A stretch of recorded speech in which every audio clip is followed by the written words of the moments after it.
Welcome to The Explainer. So, what if an entire presidential election was basically lost before a single vote was even cast? Well, that's the explosive claim right at the heart of Original Sin, a new book by journalists Jake Tapper and Alex Thompson that promises to tell the real inside story of the 2024 election. So, the book is called Original Sin, and it's built on interviews with, get this, nearly 200 insiders. And the central argument is, well, it's pretty devastating, that President Biden's campaign was doomed from the absolute start. And according to the authors, these sources only felt like they could speak freely after the election was all over. And to really get a feel for the sentiment the book captures, the authors point to this one, just stunning quote.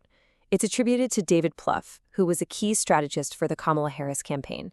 And wow, it really sets the stage for a story of perceived betrayal and, well, catastrophic failure. Okay, so the book's entire premise, everything, it all hinges on what the authors call the original sin of the 2024 election. They argue it's the single foundational issue that pretty much guaranteed Donald Trump's return to the Oval Office.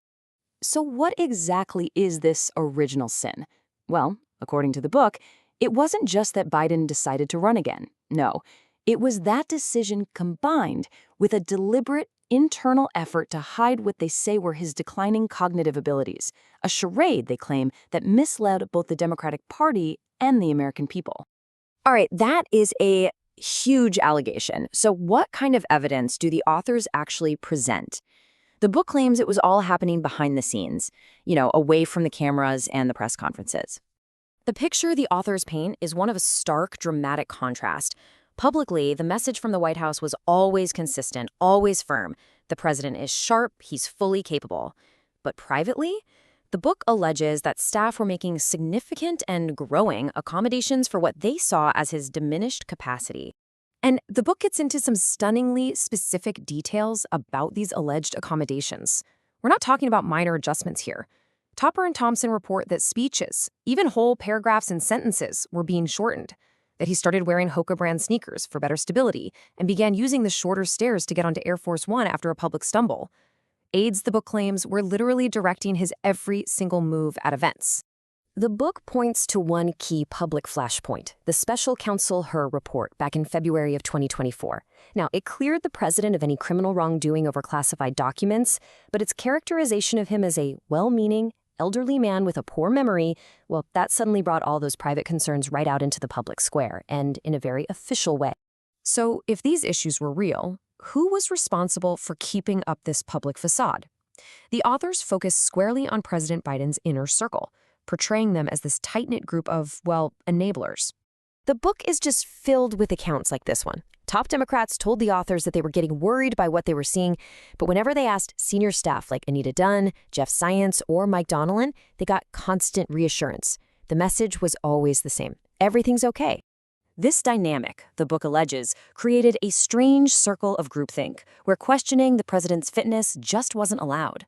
Another source even called it a boiling frog syndrome. The idea that for the people who saw him every single day, the decline was so gradual it was almost impossible to see until it was way, way too late.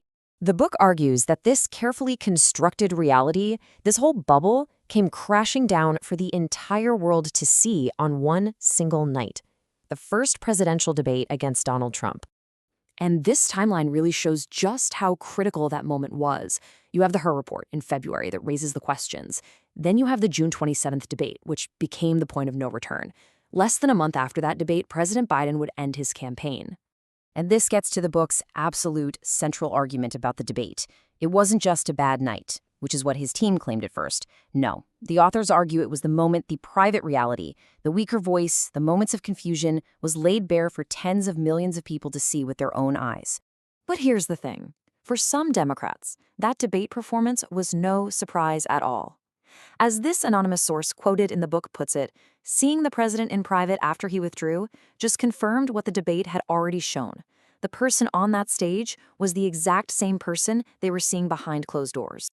Original Sin doesn't just look at the past, though. It ends by framing this whole saga as a cautionary tale, really, posing a warning for the future of American politics. The book makes the case that this wasn't just a political campaign that failed. It was a human failure. It raises these really tough questions about how power and loyalty and groupthink can blind even the smartest people to an uncomfortable reality that's sitting right in front of them. And Tapper and Thompson really drive this point home with a quote from George Orwell, suggesting that for Biden's inner circle, seeing and then admitting the difficult truth required this constant and ultimately failed struggle against the very powerful urge to just look away. And that's really the central question Original Sin leaves you with. For those inside the White House, what was the ultimate loyalty? To the man, Joe Biden, or to the cause of preventing a second Trump presidency? The book argues that in trying to serve both, they ended up failing both.